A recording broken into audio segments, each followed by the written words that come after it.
오늘 우리의 예배를 주님 받아 주시옵소서.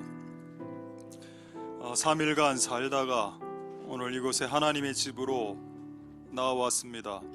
하나님의 집으로 나온 자들 위에 하나님의 은혜와 하나님의 평강이 부어질 수 있도록 하나님 역사하여 주시옵소서. 하나님의 전에 뿌리 박힌 나무가 복되다고 말씀하셨습니다. 우리가 각자의 집에 살고 우리의 집에 살지만 우리 집 말고 하나님의 집이 있다는 것을 깨닫게 해주시옵소서. 우리는 우리 집을 기점으로 해서 생활하는 데 익숙해져 있습니다. 그런데 우리는 이 땅에서 나그네이기 때문에 이 땅에서 하나님의 집을 중심으로 생활하는 방법을 새롭게 배워야 하겠습니다. 그렇게 할 수 있도록 하나님 우리에게 은혜를 베풀어 주시옵소서. 그것이 하나님의 집을 우선하는 것이 가정을 파괴하라는 말이 아닙니다.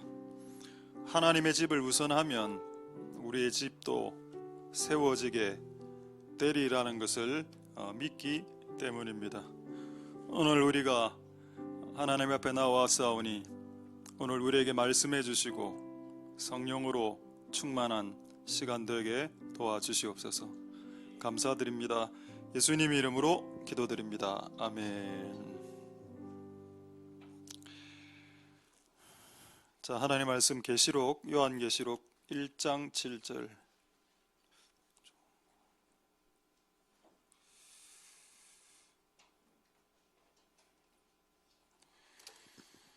자, 요한계시록 1장 7절 보겠습니다. 1장 7절. 자, 제가 읽겠습니다. 볼지어다 구름을 타고 오시리라. 각인의 눈이 그를 보겠고 그를 찌른 자들도 볼 터이요 땅에 있는 모든 족속이 그를 인하여 애국하리니 그러하리라. 아멘. 저를 한 30초 정도 앞뒤 좌우로 좀 기지개 펴시고 주물러 주시고 이제 30초 휴식하겠습니다. 예, 이제 말씀 전하도록 하겠습니다. 너무 30초가 빨리 왔군요. 예. 오늘 재림 실황, 이게 재림 예수님 오실 때 실황인데, 예, 실황. 이거를 요즘 아이들 쓰는 단어로 뭐라고 하는, 이 실황을 다른 말로 뭐라고 하는지 아십니까? 지금 재림 실황을 한 편의 그림으로 이렇게 쭉 보여드리고 설명해 드릴 텐데, 예수 그리스도 오실 때 재림 실황, 요즘 아이들 쓰는 단어로는 짤이라 하더군요. 재림 짤. 그럼 그 말이 무슨 말인가 이렇게 확인해 보니까 인터넷상에서 떠도는 그림과 사진, 그걸 짤이라 한다거든요. 자, 말씀만 전하도록 하겠습니다. 뭐 전혀 모르시는 것 같네요. 자, 하나님 은혜가 있길 소망드립니다. 재림에 대해서 오늘 하나님이 어떤 내용인지, 저도 이 한 구절을 읽고 와, 야, 나도 이거 목사로서 이것도 빠뜨리고 있었네 라는 것을 또 알게 되었습니다. 자, 계시록 1장 7절을 다시 한 번 더 보도록 하겠습니다. 자, 예수님이 오시는데 한 번 더 오신다. 구름 타고 오신다. 왜 구름 타고 오시죠? 그것은 성경에 안 나타나 있습니다. 왜 하필 구름을 타는지 그 이유는 안 나타나 있는데 구름을 타고 온다고 했습니다. 이런 성경 구절이 많죠. 저도 이번에 알았는데 솔로몬이 지혜가 인간들보다 최고의 지혜를 가졌는데 그가 평생에 못 푼 숙제가 있었답니다. 성경 구절 중에 그 중에 하나 붉은 암소를 사용하는 거. 왜 붉은 암소를 사용하시지? 그거는 다른 성경은 다 이해를 했는데 그것만큼은 솔로몬도 이해를 못했다 하더군요. 저도 모릅니다. 하나님께서 왜 붉은 암송아지를 쓰라고 했는지를. 저도 아는 게 있고 모르는 게 있고. 왜 구름을 타고 오실까? 저도 그건 잘 모르겠지만 어쨌든 구름 타고 내려온다고 했습니다. 그래서 그분은 구름을 타고 내려오십니다. 할렐루야. 그러면 그분이 내려오시는 공간이 스페이스가 어디란 뜻입니까? 하늘이란 뜻이죠. 하늘에서 내려옵니다. 왜? 모든 사람의 머리를 이렇게 하늘로 우러러 보게 하려고. 예수님이 땅 밑에서부터 이렇게 올라오면 예수님이 약간 이렇게 삐딱하게 이렇게 바라볼 수 있지 않습니까? 그래서 우리는 그렇게 예수님을, 앞으로 다가올 예수님을 그렇게 내 눈 아래로 하대할 수 없기 때문에 우러러 보면서 주님을 만나게 되는, 뭐 그런 것까지 의미가 있겠습니까? 예수님 6월절에 그 문에 피를 칠하죠. 좌쪽, 우쪽 문 위에 설주 이거 디귿자로 칠하는데 밑에 문지방에는 피를 바르지 말아 있습니다. 왜? 인간이 예수의 피를 밟을 수 없다. 예수의 피를 모욕하면 안 돼. 자, 예수님 오실 때 하늘에서 내려옵니다. 그래서 온 인류가 고개를 우러러서 경외하는 모습으로 그분을 바라보게 되는 그 현상이, 그 상황이, 그 실황이 연출되게 되겠습니다. 할렐루야. 그때가 온다. 이 세상이 다가 아니다. 그래서 그 날이 올 때 각인의 눈이 그를 본다 했습니다. 제가 이 구절을 통해서 7절에 제가 이 오해를 했던 구절이 뭔가 하면, 땅에 있는 모든 족속에 애곡한답니다. 자, 그럼 우리는 지금 땅에 있습니까? 하늘에 있습니까? 땅에 있죠. 그리고 예수님 믿는 사람들도 지금 구름 타고 내려오고 있는 거 아니죠?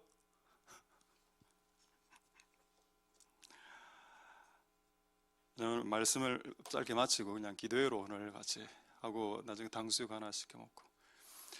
여러분, 그 예수님 내려오실 때 천사들하고 같이 구름 타고 내려오시죠. 사람들하고 같이 안 내려옵니다. 그 데살로니가 전서를 보면 조금 이따가 확인시켜 드리겠고, 먼저 죽은 자들이 부활한다. 그 죽은 자들이 누구냐? 예수 안에서 죽은 자들. 그러니까 히틀러, 김정은은 아니라는 뜻입니다. 엘리야, 모세 이런 사람들이 먼저 일어나고 그 다음에 이 땅에서 살아있는 자들이 하늘로 들림받는다. 할렐루야. 그건 무슨 말이냐? 땅에 있는 모든 족속이 예수님 오실 때 운다라고 했는데 우리는 그때 땅에 안 있는단 말입니다. 공중에서 그분을 영접하기 때문에 공중에 그 랑데뷰 있죠. 우주선이 우주정거장하고 랑데뷰 하듯이 공중에서 우리는 주를 만나기 때문에 우리의 몸이 이렇게 올라가기 때문에 땅에 있는 자들은 그 모습을 본다는 겁니다. 우리가 둥둥둥둥둥 올라가는 모습들을, 그걸 보면서 땅에 있는 모든 족속들은 통곡하게 될 것이다. 이게 실황입니다. 이게 실제 일어나는 일입니다. 할렐루야. 정말 이 일이 일어날까요? 예, 일어납니다. 그래서 제가 이렇게 옛날에 우리 이전에 교회에서 설교하니까 예수님 백마 타고 오신다고 하던데요, 이런 말을 친구들이 질문하더군요. 이 친구들의 강점은 뭐냐? 성경은 읽긴 읽었다는 겁니다. 자, 계시록 19장 11절 딱 들고 오더니, 자, 하늘이 열리고 백마와 탄자가 예수님이 내려오시는데 말 타고 오신다던데요, 이래 이야기를 하더군요. 결국 이제 답은 어떻게 됐을까요? 예수님이 말 타고 오는데 그 밑에 구름 깔려 있다로 그 합의 봤습니다. 말 타고 오시는데 구름이 밑에 깔려 있다. 그렇게 통합적인 사고가 안 되나? 그리고 흰 말들을 막 천사들이 타고 올 때 멀리서 봤을 때 그게 구름처럼 보일 수도 있지 않냐? 실제 구름일 수도 있고, 또 백말들이 한 수천 마리가 오니까 구름처럼 보일 수도 있고, 그게 죄냐? 하여튼 계시록 갈 때 하여튼 이상한 애들 많았습니다. 제가 그 계시록 강의 한 서너 번을 했는데, 저쪽 교회에 있을 때 계시록 했을 때 한 여학생이 저를 찾아서, 목사님 제가 아무래도 적그리스도 같습니다. 자기가 적그리스도 같다. 그 눌림에서 벗어날 수 없다. 제가 적그리스도가 아니라는 걸 좀 가르쳐 달라. 네 영어 잘하나? 잘 못합니다. 아니다. 적그리스도는 세계 정부를 통치하기 때문에 기본적으로 영어가 돼야 돼. 영어가 유창하다. 됐다. 고민하지 마라. 감사합니다. 이렇게 돌아가는 여학생 한 명 있었습니다. 그러니까 엄하게 참 우리에게 통합적인 사고와 지혜가 필요하죠. 자, 14절 보겠습니다. 계시록 19장 14절 보시겠습니다. 자, 여기 나오죠. 하늘에 있는 군대들은 죽은 성도 엘리야 이런 사람 아닙니다. 그 천사들 군대, 천사 군대들이 희고 깨끗한 세마포를 입고 완전 백색, 옷은 흰색, 말은 흰말, 전부 다 흰 거. 그러니까 멀리서 보니까 흰 구름처럼 보였을 수도 있겠죠. 어쨌든 구름 타고 내려옵니다. 탱화 아십니까? 탱화. 이건 더러운, 안 좋은 그림이기 때문에 이 거룩한 예배당에서 보여드리기가 싫었지만 최대한 빨리 켰다가 꺼주십시오. 여러분 이 탱화를 여기 있는 그 구름 타고 있는 신들을 봐야 됩니다. 자, 빨리. 예, 봤죠? 됐습니다. 꺼주십시오. 빨리. 예, 오케이. 탱화를 보면은 신들이 전부 다 구름 타고 옵니다. 왜? 하나님의 말씀을 벤치마킹 했기 때문에. 그들은 창조할 수 없고 모방하죠. 예수님 구름 타고 오는 거 아니까 자기들도 이렇게, 야, 우리들도 구름 타고 온다 이렇게.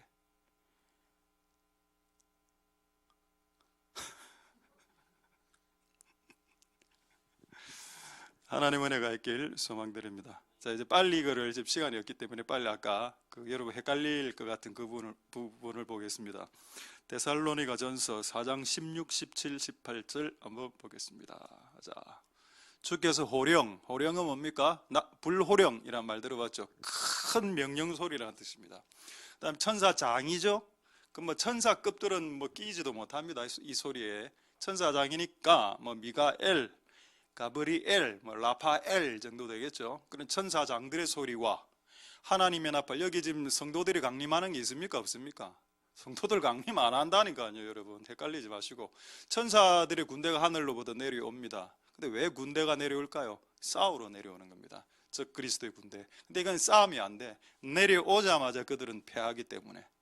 어쨌든 싸움은 싸움이죠. 친히 강림합니다. 자, 맨 먼저 엘리야 같은 사람들, 그리스도 안에서 죽은 자들 일어나니까 못 일어나는 사람 누굽니까? 김정은이, 나폴레옹, 예수님 안 믿었죠? 나폴레옹, 알렉산더 대왕, 예수님 안 믿었죠? 을지문덕, 영계소문 예수님 믿었습니까? 예수님 안 믿는 사람들은 그냥 그 땅에 계속 있습니다. 밑에 음부에. 예수님 믿은 사람들만 1차 먼저 부활하고 죽은 자들이 먼저 일어나고 그 다음에 17절 보겠습니다. 그 후에 살아남아서 이제 끝까지 버티는 사람들이 구름 속으로 끌어올려갔죠. 그리고 공중에서 만나니까 지상에 있는 사람들이 전 민족이 애곡하는 현상이 일어난다는 겁니다. 우리의 몸은 이제 쭉 올라가면서 예수님을 영접하게 된다. 그리고 그때부터 영원토록 주님과 떨어지지 않는다. 우리가 항상 주와 함께 있는다. 그리고 이 말씀이 여러분 위로가 안 되겠지만은 그 당시 데살로니가 교인들에게는 이 말씀이 초대교회 성도들에게는 이게 위로가 되었습니다. 그래서 18절에 뭐라고 되어 있는가 하면은 이 말로 위로해라 라고 했습니다. 여러분은 어떤 말이 위로가 됩니까? 야, 저기 좀 투자해봐, 주식 오른데 이름 좀 올랐다, 자녀들 좀 공부 잘하고 또 돈도 많이 벌고 남편 팍팍 승진하고 이런 게 위로가 됩니까? 이 사람들에게는, 이 땅의 나그네로 사는 진짜 그리스도인들에게는 그런 것들이 전혀 위로가 안 됩니다. 전혀. 내가 이 땅에서 죽어서 예수 그리스도 재림할 때 내가 올라가서 그분과 만나리, 그리고 끝없이 그분과 함께 있으리라, 이게 위로가 되는 겁니다. 실제 데살로니가 교회 성도들에게 이 말이 위로가 되었다는 게 난 충격이었습니다. 다른 생활적인 게 전혀 없어. 나았어. 나그네니까, 나그네. 그래서 오늘 그 설교하기 전에 기도를 했습니다. 어떻게 기도했는가? 하나님, 목사라는 거는 대체 뭐냐? 목사라는 게 뭐냐? 그 기도를 했습니다. 두 가지 이제 단어가 정리가 됐습니다. 하나는 이정표 아시죠? 일로 가면은 바른 길입니다. 도로에 있는 이정표. 요거는 비가 오나 눈이 오나 이렇게 해야 됩니다.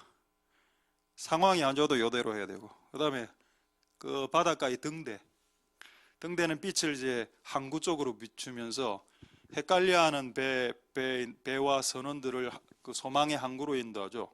그쪽으로 빛을. 비가 오나 눈이 오나 압박이 오나 안 오나 끝없이 그냥 한 곳을 바라보고 이곳으로 가라, 이 길로 가라 라고 말해 줘야 된다. 그것만 잘해도 되겠다. 뭐 다른 걸 잘하려고 하지 말고 뭐가 잘 되든 뭐가 안 되든 끝없이 이 길로 가십시오. 이쪽이 사는 길입니다라고 이야기를 해야 된다. 그게 목사구나. 그럼 성도는 뭘까요? 성도는 그 방향을 향해서 이 방향이 옳은 방향이기도 하고 이제 걸어가는 겁니다. 걸어가면서 살아가는 겁니다. 좁은 길을 향해서. 할렐루야. 위로가 안 되죠, 이런 말들이. 근데 옛날에 이런 사람들은 이게 위로가 되었습니다. 할렐루야. 하나님 은혜가 여러분들에게 있길 소망드립니다. 자, 다시 1장 7절 보겠습니다. 1장 7절은 매우 신비스러운 말씀이죠. 왜 신비스러운 말씀일까요? 여러분, 우리 지구가 구로 되어 있지 않습니까? 그럼 예수님이 위에서 아래로 내려오면 남반구에 있는 사람은 예수를 어떻게 봅니까? 근데 분명히 성경은 뭐라고 되어 있는가 하면 땅에 있는 모든 사람들이 예수를 본다라고 했습니다. 그럼 예수님이 예루살렘 감림산에 내려오는데, 감람산에 강하시는데, 그럼 이제 호주에 있고 뉴질랜드에 있는 사람 예수님 못 보지 않습니까? 지리적으로. 이거 어떻게 가능한가요? 답은 둘 중에 하나입니다. 지구가 구가 아니든지, 지구가 평면이든지. 지구가 평면이면 예수님 내려오는 것을 모든 곳에서 다 볼 수 있을 겁니다. 그렇게 되든지, 아니면 지구가 군데 그날에 예수님이 땅을 펼치는 겁니다. 그거 할 수 있겠죠, 예수님은. 이거 여러분 거짓말 아닙니다. 여러분 과학으로 나올까 여러분 약간 헷갈려 하시네. 막 눈 동자가 막 흔들리네. 나 아닌 것 같은데. 성경에 여호수아가 기도할 때 태양이 멈추었지 않았습니까? 사람들 뭐라는가 하면 태양은 원래 멈춰 있다. 뭘 태양이 멈춰? 난 너무 짜증나더라고, 그런 대화를 하면은. 그 지구가 다 보십시오. 지구가 돈다라는 사람들. 지구가 스탑 딱 하잖아. 그럼 지구가 이제 제가 알기로 뭐 한 수만 킬로로 팍 돌고 있는데 그 브레이크 팍 밟아 보십시오. 그럼 우리 몸이 하늘로 튕겨 나가겠죠. 안 그렇겠습니까? 돼서 끝까지 그 이야기 할 거 아니니까 일단 됐고, 어쨌든 예수님 내려오시면 구라도 펴버린다. 그래서 모든 지구상에 있는 인간들이 주를 다 보게 주께서 반드시 하신다. 할렐루야. 그때 두 부류의 정서가 있는데, 공중으로 뜬 사람들은 무조건 웃고 하하하하, 이 땅에 남겨진 사람들은 무조건 운다. 그래서 그 당시에는 울든지 웃든지 한다. 둘 중에 하나. 여러분은 웃는 그룹으로 여러분 들어갈 수 있길 소망드립니다. 할렐루야. 그리고 또 한번 여러분 퀴즈 한번 내보죠. 하나님이 오실 때, 예수님이 강림하실 때 가장 적합한 악기가 뭐겠습니까? 나팔입니다. 저도 왜 나팔인지를 잘 몰랐습니다, 처음에. 조금 이따가 나팔 소리 한번 들려드릴게요. 자, 지금 하늘에서 이제, 그렇다면 예수님 오실 때 나팔 소리가 오시는데, 그 이전에 시내산에서 하나님이 강림하실 때도 나팔이 있었나를 확인하겠습니다. 자, 출애굽기 19장 16절. 출애굽기 19장 16절에 보시면은, 자, 보십시오. 하나님이 이제 3일 후에 시내산 위에 강림하시는데 뭐 있습니까? 구름 있죠. 구름 있고 나팔 소리가 힘이 크니 모든 백성이 겁을 먹더라. 나팔이구나. 이건 나팔 소리를 들어보면 압니다. 만약에 여러분 하나님 오실 때 기타로 오시면 드르릉 드르릉 드르릉 드르릉 이러면 느낌 안 나죠? 그다음 제가 악기 한 몇 가지. 하나 오실 때 탬버린. 너무 약하다, 하나님. 악기가 별로 없어서 여기 있는 악기가. 이거는 천사들이 전부 다 이거 뭐라 하죠? 이거를 쉐이커, 밀크 쉐이커. 이 쉐이커랍니다. 이걸 하면서 천사들이 오면 어떨까, 느낌이. 이상하죠? 나팔 소리를 한번 들어보십시오. 그러면 이게 왜 나팔 소리, 여기 다른 악기 1절 제외되어 있고 오로지 나팔이고, 오로지 나팔. 하나님이 만든 악기 중에 그분이 임재하실 때 임재용으로 사용하는 유일한 악기, 나팔. 우리 교회는 나팔이 없습니다만 앞으로 그런 나팔을 부는 사람들도 올 수 있길 소망드립니다. 한번 들려드리겠습니다. 예수님 임하실 때 이런 나팔과 유사한 소리가 들리거든 세상은 끝난 거다. 게임 셋. 한번 나팔 소리.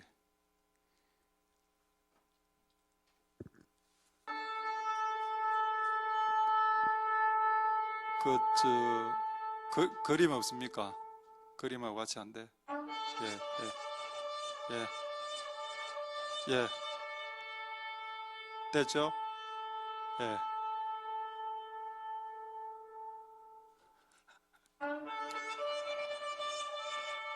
근데 방금 빠바바바바 그거는 제가 확인을 못 해드리겠습니다. 그날에 그렇게 될지는. 됐을 것까지. 오케이.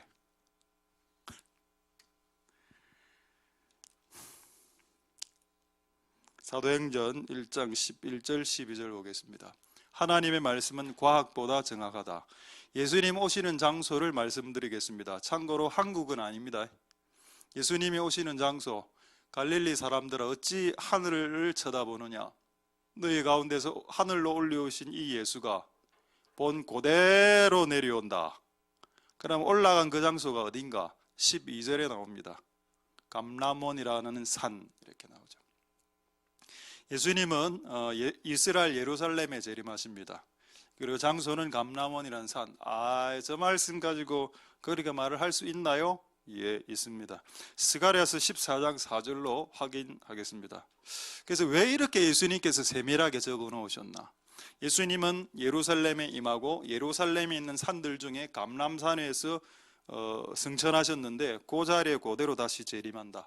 올라갈 때도 구름으로 이렇게 가렸는데 내려올 때도 구름 타고 내려오신다. 그리고 그분의 발이 예루살렘 앞 곧 동편 감람산에 그분이 서실 것이고 딱 그분이 감람산에 발을 딱 디디는 순간 예루살렘이 큰 지진이 일어나서 동서가 갈라지고 매우 큰 골짜기가 되고 산 절반은 북으로 절반은 남으로 옮겨진다. 이게 예수님이 이 땅에 하늘에서 우리하고 만나고 그 다음 전부 다 우리하고 만나면 우리가 전부 다 예루살렘으로 갑니다. 예루살렘이 이제 전 세계 정부의 수도가 되기 때문입니다. 그거를 미리 알고 트럼프가 예루살렘은 이스라엘의 수도라고 했던 겁니다. 그러니까 트럼프는 그건 정말 잘 한 겁니다. 할렐루야. 근데 왜 이렇게 세밀하게 적어 놓으셨을까요? 예수님이 오시는 장소까지 게시되어 있습니다. 날짜는 모르죠. 날짜는 모르는데 어쨌든 장소는 압니다. 감람산. 그때 오시면 지진 일어나고 우리하고 공중에서 만나고 이 땅의 모든 백성들은 애곡한다. 와, 이렇게 너무 예리하게 묘사되어 있는데 안 믿어져. 이게 중요한 것은 이게 안 믿어진다는 겁니다. 어쨌든 예수 그리스도의 말씀이 오늘 이렇게 말씀하고 계시고 우리는 이 말씀이 믿어지는 우리의 신앙으로 바뀔 수 있는 은혜가 있게 될 수 있길 소망드립니다. 할렐루야. 자, 그렇다면 예수 그리스도가 오실 때 그 공중으로 올라가는 그 장면 있죠. 그거를 휴거라고 하는데 여러분이 알고 있는 그런 휴거는 아닙니다만은 휴거인데 그게 예수님이 직접 언급한 부분이 있어서 이걸 한번 말씀드리고 이 시즌에 이렇게 종말의 시즌에 우리가 어떻게 살아야 할지까지만 보고 말씀을 마치도록 하겠습니다. 마태복음 24장 40절에서 42절 한번 보겠습니다. 40절에서 42절에 보시면은 저희가 예수님이 직접 말씀하신 휴거와 관련된 내용이죠. 두 사람이 밭이 있으면 하나는 대리감을 당한다. 하나는 버려둔다. 와, 그러니까 여러분 예수님 오실 때까지 뭐가 있다? 밭농사가 있다. 밭농사가 있다는 말은 개인 소유가 있다는 뜻을 말하고 또 밭을 갈아서 농작물을 먹는 이런 행위를 해야 된다. 그리스도 오시길 직전까지 의식주가 존재한다. 그러니까 백수건달들 무의도식 그 하나님 뜻이 아예라는 겁니다. 죽을 때까지 예수님이 오실 때까지 이 땅에 일이 있습니다. 먹고 사는 일이 존재할 수밖에 없다. 41절 보겠습니다. 여자가 나오죠. 여자가 매라고 되어 있는데 이 매는 뭔가 하면은 그 콩이나 이런 거를 믹서기로 가는 걸 말합니다. 가는 믹서기로 어디서 갑니까? 집에서 싱크대 부엌에서 갈죠. 부엌에서 두 명이 같이 싱크대에 두 명이 쓰고 있는데 한 명은 올라가고 한 명은 내버려둔다. 충격적이죠. 여러분, 아까 밭의 일은 남자 일을 남자가 해야 되는 일이고 안에서 밀가루 일을 가는 일은 여자가 하는 일입니다. 남자가 여자가 예수 그리스도 오실 때까지 뭘 한다고요? 일을 한다는 거예요. 일을 끊임없이 하면서 그분 오실 것을 기다리다가 그냥 집회하다가 올라가는 게 아니고 믹서기로 밀가루 갈고 있다가 올라간다는 겁니다. 그게 이게 상황이 감지가 안 되면 이게 버려둠을 당할 수도 있다. 그럼 잠자면 어떻게 하지? 잠을 자도 올라갈 사람은 올라갑니다. 안 올라갔으면 좋겠습니다. 올라갑니다. 자, 누가복음 17장 34절 35절 보겠습니다. 누가복음 17장 34, 35절에 잠자는 사람들. 자, 내가 너에게 이르노니 그 밤에 두 남자가 한 자리에, 요즘은 이런 내용이 억수로 좀 이상하게 다가오지만 그런 의미로 받아들이지 말고, 그 밤에 한 침대에 두 남자가, 아버지하고 아들이 같이 잠자고 있었는데 하나는 데리고 가고 하나는 버려둠을 당할 것이다. 자고 있어도 올라갈 사람 올라갑니다. 그러니까 잠을 자는 것이 깨어있지 않다는 것으로 오해하지 말라는 겁니다. 그 다음에 35절에 두 여자가 함께 또 이렇게 음식을 만들고 있는데 하나는 데리고 올라가고, 야, 이건 참 충격적이다. 그럼 이런 상황에서 어떻게 해야 됩니까? 라는 질문이 나올 수밖에 없죠. 일하고 있을 때, 잠자고 있을 때 한 명은 올라가고 한 명은 내려가니까 이 땅에서 애곡하고, 이런 현상이 앞으로 일어나게 될 것이다. 그러니까 여러분 가족 구성원들 중에 다 올라갈 때 여러분 자녀들도 다 같이 올라가야 될 거 아닙니까? 저는 자녀들은 올라갈 것 같은데 부모들이 못 올라가면, 자녀들은 다 위로 붕붕붕 올라가는데 부모하고 걔만 밑에 남아 있으면 이게 좀 이상하다 아닙니까? 그러니까 다 같이 올라가기 위해서 주께서 주신 마지막 이 시대를 살아가는 충고 하나 드리고 말씀을 마치도록 하겠습니다. 자, 무슨 충고일까? 한번 보겠습니다. 누가복음 21장 34절에서 36절. 자, 이제 성경 구절은 끝났습니다. 누가복음 21장 34절에 그날이 덫과 같이 너에게 임한다. 순식간에 임한다. 자다가 확 올라가고. 자, 그 다음에 35절에 이날은 온 지구상에 가는 모든 사람에게 임한다. 순식간에 임한다. 그리고 모든 사람에게 임한다. 그 다음 36절. 그러므로 너희는 이 모든 일을 능히 피하고 인자 앞에, 예수님 앞에 공중에서 서서 만날 수 있도록 항상 깨어있는 상태에서 기도해라. 깨어있기만 해서는 안 되고 깨어있는 상태에서 기도하라. 할렐루야. 이게 답입니다. 깨어있어야 돼. 그분이 언제 오실지. 그리고 기도하면서 깨어있어야 됩니다. 기도하면서 깨어있다는 말을 라디오의 안테나 주파수로 생각하십시오. 안테나에 있는 전파를 끊임없이 다 이렇게 주가 언제 오실까 이렇게 하는 거죠. 할렐루야. 요렇게 기도하면서, 항상 기도하면서 깨어있는 삶을 방해하는 요소가 뭐냐? 34절입니다. 다시. 방탕함, 술 취함. 이게 뭘까요? 두 개를 합쳐서 다른 번역을 보니까 이렇게 되어 있더군요. 흥청망청 먹고 마시는 일, 이래 되어 있습니다. 그 다음에 생활의 염려는 여러분들이 살아가는 인생 생활 쓸데없는 걱정들, 이런 것들이 너희들을 둔하게 한다. 그러니까 여러분, 우리가 방탕하고 술 취한 것이 작은 게 아니라고, 요거를 이게 놓쳐버리면 방탕함과 술 취함으로 살아가면 그분이 오실 때 범하시고 있을 거기 때문에 범하시는 상태로는 그분이 왔을 때 올라가지 못한다라는 겁니다. 내가 생활의 염려로 머리를 막고 있을 때 그분이 오실 때 둔해진 상태에서 그날이 득과 같이 올 수 있다. 그래서 방법은 뭔가 깨어서 기도하는 것이다. 여러분, 이제 한 사람의 예만 들고 제가 말씀 마치겠는데, 옛날에 혹시 그분 혹시 아십니까? 은행원이었고 그 책으로 제가 한 본 적이 있는데 하루에 8시간씩 기도한 평신도인데, 이름이 제가 잘 기억이 안 나는데 김종호인가 뭐 박종호는 그 가수죠. 그거 알고 몰라. 하여튼 김종호는 잘 모르겠는데 하여튼 그 평신도인데 8시간씩 기도해서 너무 기도를 많이 해서 한 15년 20년 전에 책이 나왔는데, 그때 조영기 목사님이 그분의 글에 추천서를 써줬습니다. 그래서 그 당시에 그게 참 베스트셀러 비슷하게 돼서 엔간한 사람 그 책을 다 읽었는데 여러분들만 안 읽은 것 같네요 지금. 저는 봤습니다. 너무 도전이 되더라고. 은행원. 그럼 기도를 8시간 어떻게 하는 거 물어봤더만은 딱 은행 딱 와서 퇴근해서 그때부터 한 7시부터 시작해가 밥 먹고 빨리 씻고 8시, 9시, 10시, 11시, 12시, 새벽 1시, 2시, 3시까지 이렇게 기도하는 겁니다. 그거를 매일 하더라고. 그래서 우리도 너무 도전을 받아가 그 당시 제가 20대 때 야 나도 이렇게 해버리라 해갖고 못했습니다. 그 많은 사람들이 덤벼들었거든요. 이렇게 한번 해보자. 8시간 아무도 못했습니다. 그렇게 해야 됩니까?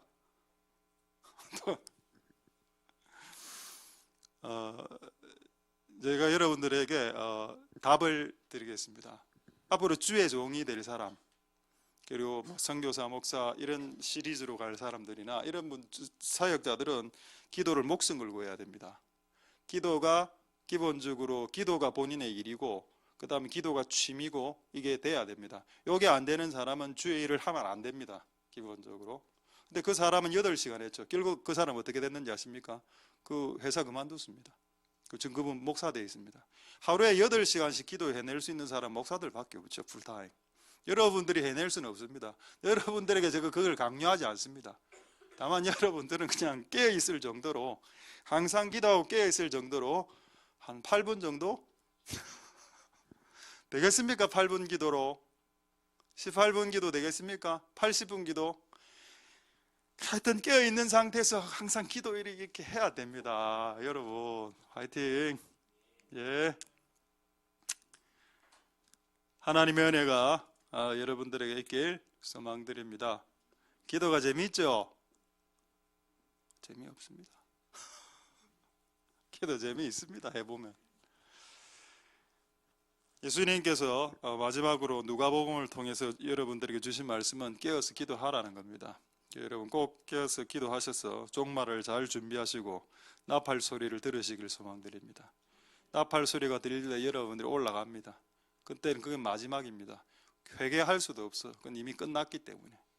그리고 그때부터 우리의 신분이 바뀝니다. 우리는 이 땅을 다스리는 왕으로, 예루살렘에 그분과 함께 이 땅을 다스리는 왕으로 통치하게 되고, 그때 살아있는 모든 나쁜 불신자들은 우리의 지배를 1000년 동안 받는 천년왕국으로 들어가게 됩니다. 할렐루야. 하나님의 은혜가 여러분들에게 있길 소망드립니다. 혹시 이 중에 동장이 있습니까? 구소 2동장, 남산 3동장 없죠? 통장이 있습니까? 없죠? 근데 그날에 우리를 왕이라고, 그날에 우리는 그리스도와 함께 세세토록 왕노릇 하시리로다. 할렐루야. 그러려면 들어야 된다. 나팔 소리를 깨어서 기도하는 상태로, 쉬지 말고 기도하는 상태가 되어서, 그런 하나님의 은혜가 여러분들에게 있길 소망드립니다. 할렐루야. 기도하겠습니다. 오늘 이 말씀을 생각하시면서 우리 한번 찬양을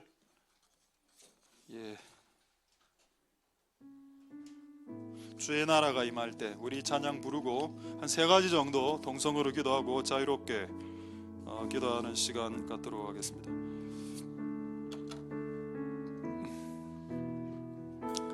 주의 나라가 임할 때 하나님 임재하실 때 예배가 회복되며 기적은 일어나네. 전능하신 주 영원하신 능력의 통치자 유가 회복되어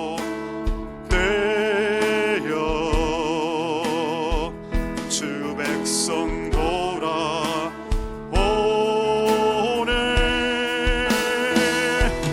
하나님 나라 임하소서.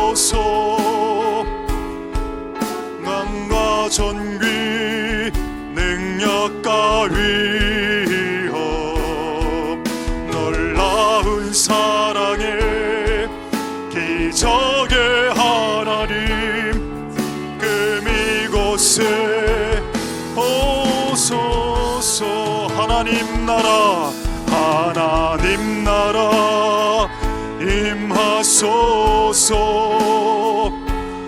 영광과 존귀 능력과 위엄 놀라운 사랑의 기적의 하나님 지금 이곳에 오소.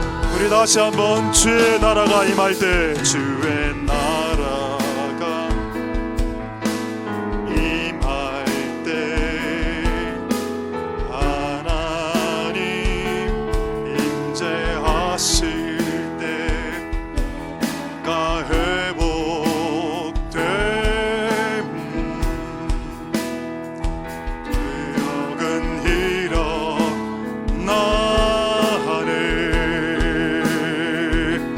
전능하신 주 영원하신 능력의 통치자 자유가 선포되어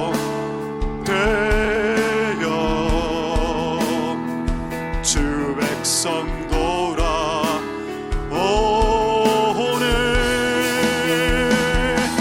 하나님 나라 임하소서. 왕과 존귀가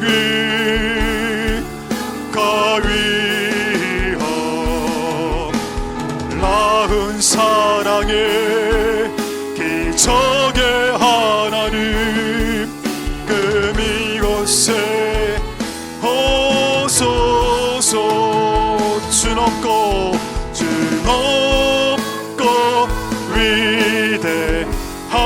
위대하심을 크게 외쳐 선포하네.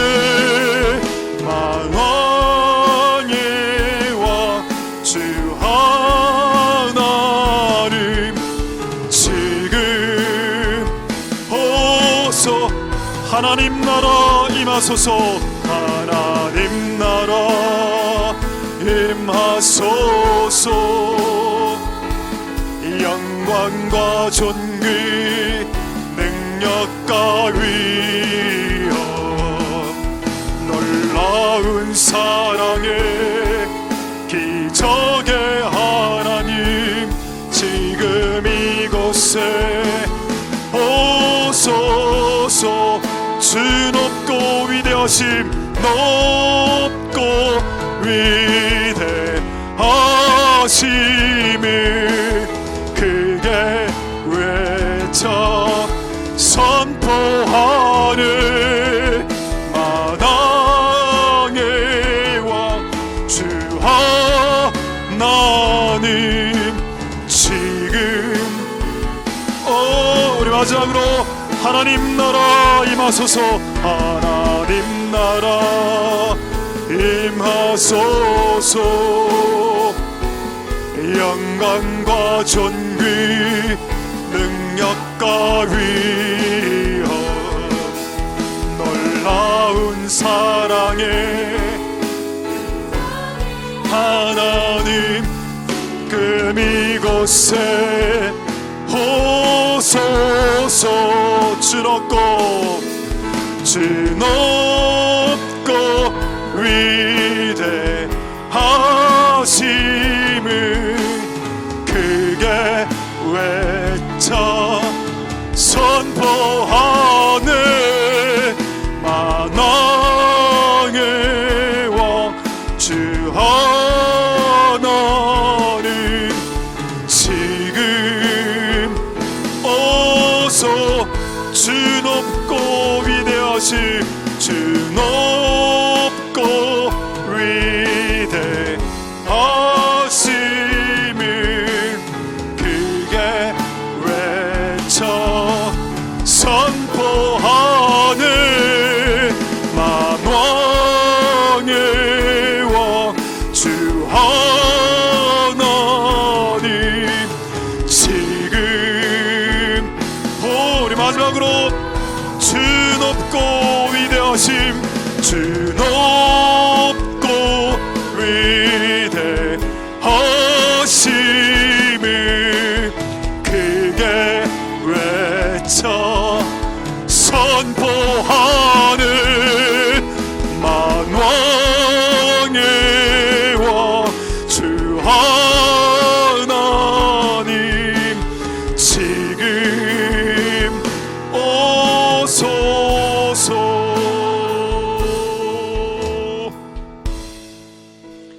우리 세 가지 오늘 말씀을 가지고 이렇게 한번 기도하겠습니다. 나팔 소리가 들리면 모든 것이 끝이 납니다. 그때 회개하는 것은 불가능합니다. 나팔 소리가 들리기 직전까지 회개할 수 있습니다.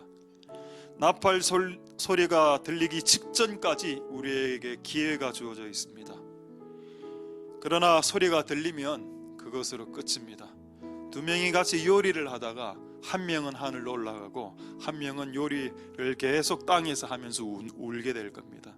남자 두 명이 일을 하다가 하나는 올라가는데 하나는 땅에서 밭을 갈다고 울면서 주님을 맞이하게 된다.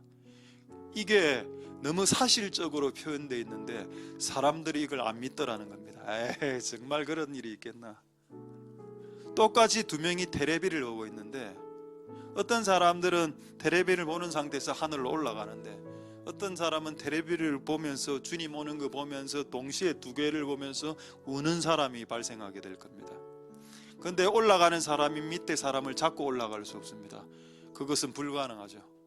그것은 불가능하다라고 했습니다. 그리고 올라가서 주님을 만나고 전부 다 예루살렘에 다 강림해서 이 땅에 남아있는 인류들을 통치하는 천년의 어떻게 보면은 휴가, 이 땅에서 마지막 휴가 우리에게 주어지고 그때 우리는 이 땅을 다스리는 왕으로 서게 됩니다. 그것과 이 말이 이제 위로가 되시겠습니까? 내가 지금 돈이 없고 내가 병들어 있어도 이것이 여러분들에게 위로가 됩니까? 데살로니가 교인들에게는 이것이 위로가 되었다고 적혀 있습니다. 이 여러 말로 서로 위로하라. 하나님 아버지, 우리는 앞으로 그렇게 될 겁니다. 그것을 바라보고 그 소리를 들을 수 있게 깨어 기도하는, 항상 교신하는 상태, 항상 주파수를 열고 항상 안테나를 높이 세우고 항상 그 주파수를 찾아다니는 안테나 마치 와이파이처럼 그렇게 우리는 주님과 교신해야 됩니다. 그렇게 하다 보면 그날이 와도 우리에게는 도적같이 오지 않을 것입니다. 그러니까 하나님, 우리 이곳에 있는 모든 사람들이 그리고 가족들까지 다 그분이 오실 때 다 같이 공중에서 주를 보는 그 마지막 축복을 누릴 수 있도록 우리가 깨어있게 축복하여 주시옵소서. 통성으로 하나님 앞에 기도하도록 하겠습니다. 할렐루야. 하나님 감사를 드립니다. 우리가 깨어있을 수 있게 도와주시옵소서. 하나님, 이것이 사실이란 것을 믿는 사람들은 많지 않습니다. 그러나 우리가 올라갈 때 우리 자녀들이 남겨져 있고 우리가 올라갈 때 우리의 친지들이 남아있다면 그것이 얼마나 그들에게 고통이 되겠습니까? 하나님 아버지, 도와주시옵소서. 그리스도가 이 땅에 재림할 때 이 땅에 있는 모든 자들은 울며 통곡하게 될 것이다. 이 땅에 있는 모든 사람들은 그리스도의 재림 앞에 통곡하게 될 것이라고 말씀했습니다. 하나님, 우리는 그렇게 되지 않도록 주님 역사하여 주시고 주님 기름 부어 주시기를 소망드립니다. 하나님 아버지, 도와주시옵소서. 우리가 깨어있을 수 있도록, 항상 깨어있을 수 있도록, 그래서 주님의 재림을 우리가 우리의 두 눈으로 바라볼 수 있도록, 나팔 소리가 들릴 때 그 소리가 우리의 귀에 들릴 수 있도록, 그분의 소리가 그 천사장들의 소리와 호령과 천사장들의 소리와 나팔 소리가 우리의 귀에 들릴 수 있도록 하나님 역사하여 주시고 기름 부어 주시기를 소망드립니다. 이 여러 말로 위로하는, 이 여러 말로 위로가 되는 인생이 되게 도와주시옵소서. 이 여러 말로 우리에게 위로가 될 수 있도록 축복하여 주시고 하나님 은혜 베풀어 주시며 긍휼을 베풀어 주시기를 소망드립니다. 역사하여 주시옵소서.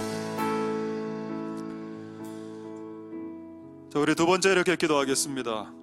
누가복음 21장 말씀에 이 시대 때, 이 시대는 순식간에 임하고 그리고 지구상에 사는 모든 사람들에게 임하는 이때, 이것을 이기는 유일한 방법은 깨어있는 것, 기도하면서 깨어있는 건데, 이것을 방해하는 것이 세 개가 있는데, 하나는 방탕하게 사는 거, 지멋대로 사는 거, 술 취하는 거.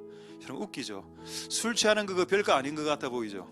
근데 여러분 이게 구원하고 관련이 있습니다. 실제로 성경에는 술 취하는 자들은 그분의 나라에 들어갈 수 없다라고 되어 있습니다.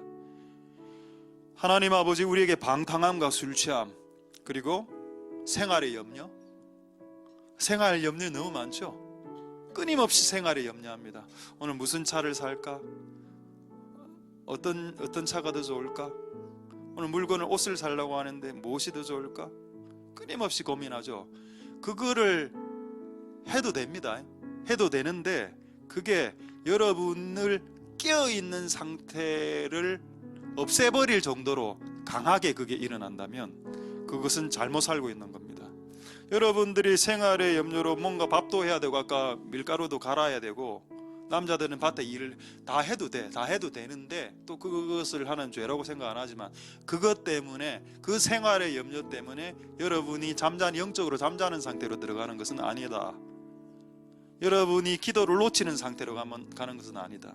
은행원이면서 8시간 기도했던 사람이 우리나라에 있습니다.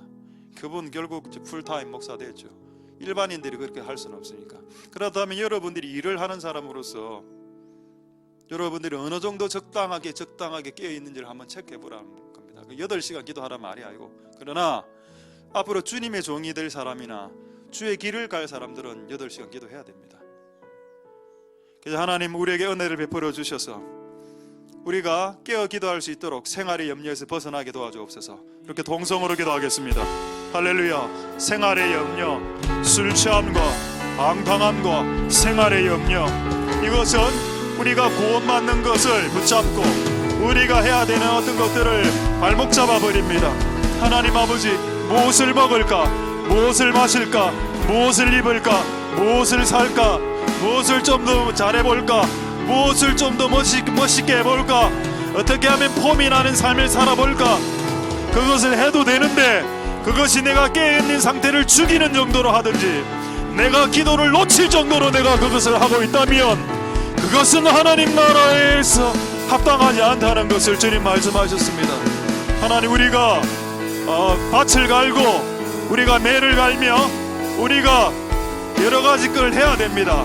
그러나 하긴 해야 되지만 그것으로 인해서 우리의 기도와 우리가 영적으로 깨어있는 상태를 잃어버리는 정도까지 우리가 그것을 하고 있다면 그것은 잘못됐다는 것입니다.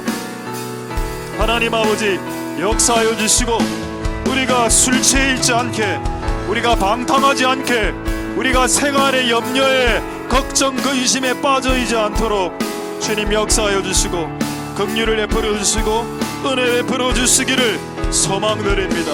주님 역사하여 주시고 긍휼을 베풀어 주시고 오 하나님 도와주시고 기름 부어 주시기를 소망드립니다.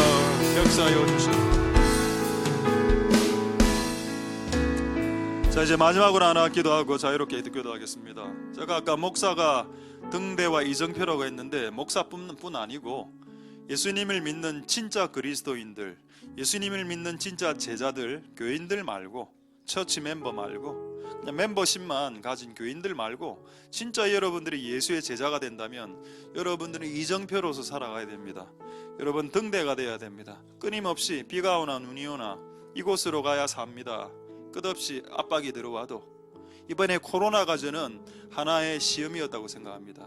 이 땅에 30만 명의 목사님들이 있었죠. 근데 대다수의 목사님들이 온라인 예배로 대체해버렸습니다. 그리고 어떤 여러분들이 아는 유명한 목사님은 온라인 예배가 제2의 종교개혁이라고 극찬을 했습니다. 그런데 또 한 부류의 목사들은 온라인 예배는 신성모독이다. 저로 어느 길을 가시겠습니까? 우리 동기들 목사들 중에 온라인 예배를 찬성하는 목사가 하나 있었습니다. 그 친구 교회가 작은 개척교회인데 한 30-40명 모이는 작은 교회였습니다. 온라인 예배로 한 8개월 전환했습니다. 결국 성도들이 떨어져 나갔습니다. 그리고 그 후에 하는 글을 밴드에, 우리 동기 밴드에 올렸습니다. 내가 한마디 해주고 싶었지만 그가 마음이 많이 아플 것이기 때문에 말은 하지 않았습니다. 근데 여러분, 비가 오나 눈이 오나 코로나가 오나 코로나 10배가 오더라도 예배는 해야죠. 그런 이정표가 돼야 된다는 겁니다. 성경 어디에도 온라인 예배와 영상 예배라는 단어 자체가 없습니다. 대면 예배, 비대면 예배라는 그런 것 자체가 성경 자체에 없습니다.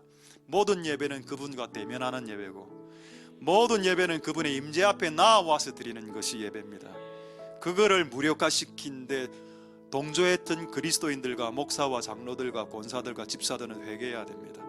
하나님 아버지, 여러분 끝까지 한 이정표로서 가르치십시오. 코로나가 오더라도 끝까지 예배한다. 숨어서라도 예배한다. 그래서 제가 생각이, 앞으로 집 짓는 여러분들, 앞으로 좀 큰 집을 사십시오. 앞으로 집을 사실 분들은 20평대 이래 살지 말고 한 50평, 100평씩 집을 사십시오.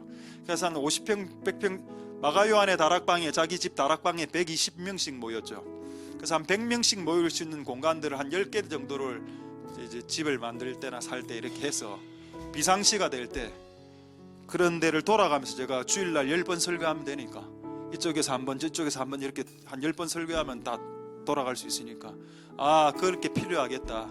저는 옛날에는 여러분들이 검소하게 좀 살아라 이랬는데 좀 바뀌었습니다. 지금은 예배 처소를 마련해야 돼. 종말의 예배 처소를, 숨어있는 예배 처소를 마련해야 되기 때문에 집을 살 때 좀 넓게, 높게 많이 사십시오. 그러면 하나님께서 그거를 해결할 수 있는 또 재정과 여러 가지 것들을 부어주실 수도 있습니다. 왜? 목적이 종말을 준비하는 것이니까. 그리고 우리 한번 마지막으로 기도할 때, 하나님 지금부터 잘 준비해서 승리하고 소리 듣고 천국 올라가 예루살렘에서 온 세상을 다스리는 왕이 되는 그분의 특권에 동참하는 우리들이 되게 지금부터 깨어 근신하며 기도하게 도와주시고, 오늘부터 기도의 삶이 시작되게, 비록 8시간 기도하지 못한다 하더라도 8분이라도 18분이라도 80분이라도 간절히 한번 기도할 수 있게 주님 역사하여 주시옵소서라고 마지막으로 동성으로 기도하겠습니다. 할렐루야. 하나님 역사해 주시고 이런 부 주시기를 소망드립니다. 주님 은혜 베풀어 주시고 우리가 깨어있어 기도하고 하나님 우리가 종말을 준비할 수 있게 도와주시옵소서.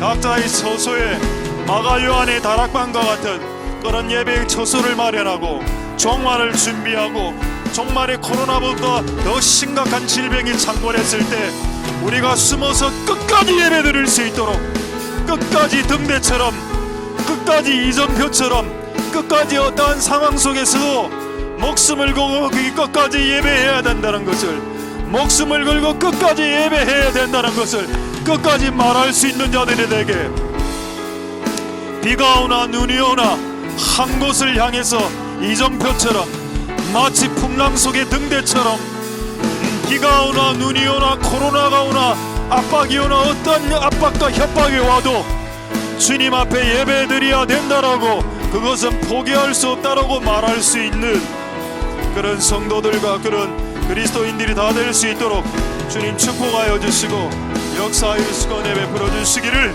소망드립니다. 변절하지 않도록, 변색하고 탈색하고 왜곡되지 않도록, 변화되지 않도록, 나쁘게 변질되지 않도록, 변색하지 않도록 우리의 신앙이 변질되지 않게 하옵소서. 우리의 신앙이 변질되지 않도록 도와주시옵소서. 주님 역사하여 주시기를